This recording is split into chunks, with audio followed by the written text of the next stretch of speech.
Around the year 1225, there was a woman living in Santarém who was very unhappy with her marriage.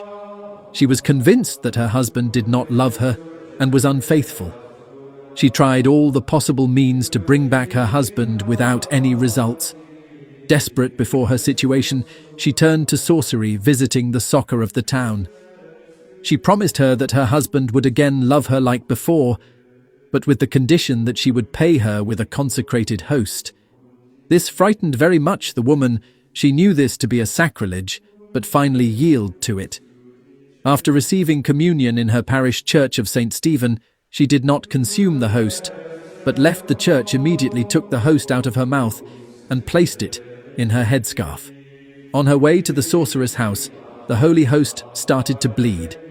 The woman did not realize this was happening until the people passing by informed her, thinking that she was bleeding. The woman's heart started to panic. She went home and placed the host covered in the scarf at the bottom of a chest made of wood where she kept personal items in her room. She remained there with fear all day until night time.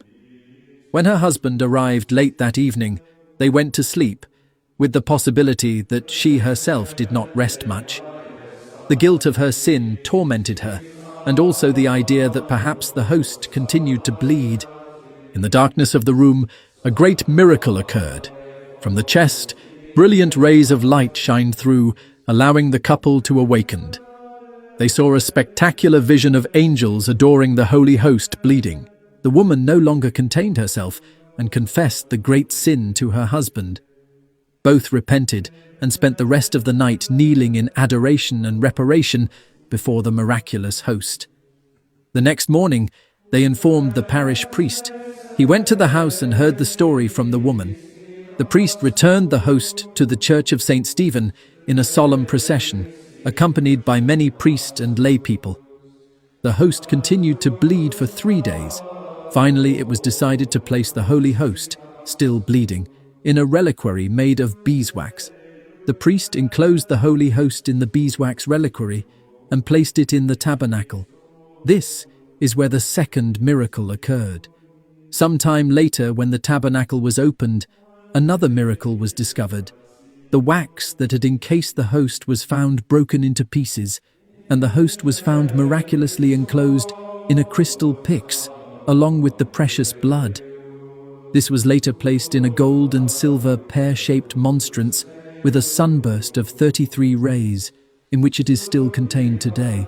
Through the centuries, the host has bled repeatedly, and several images have been seen in the host, images of our Lord Jesus.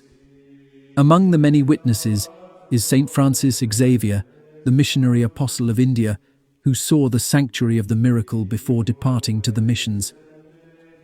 Since the occurrence of the miracle until today, every year, on the second Sunday of April, the Eucharistic miracle is taken in procession from the house where the couple lived and the miracle occurred, the Via delle Astuzie, to the Church of the Miracle. The house has been a chapel since 1684. The Eucharistic Miracle of Santarém is considered the most important after the miracle of Lanciano. Studies and canonical investigations have been made during the years, being the most important the one in 1340 and 1612, which proved without doubt the authenticity and antiquity of the Eucharistic miracle.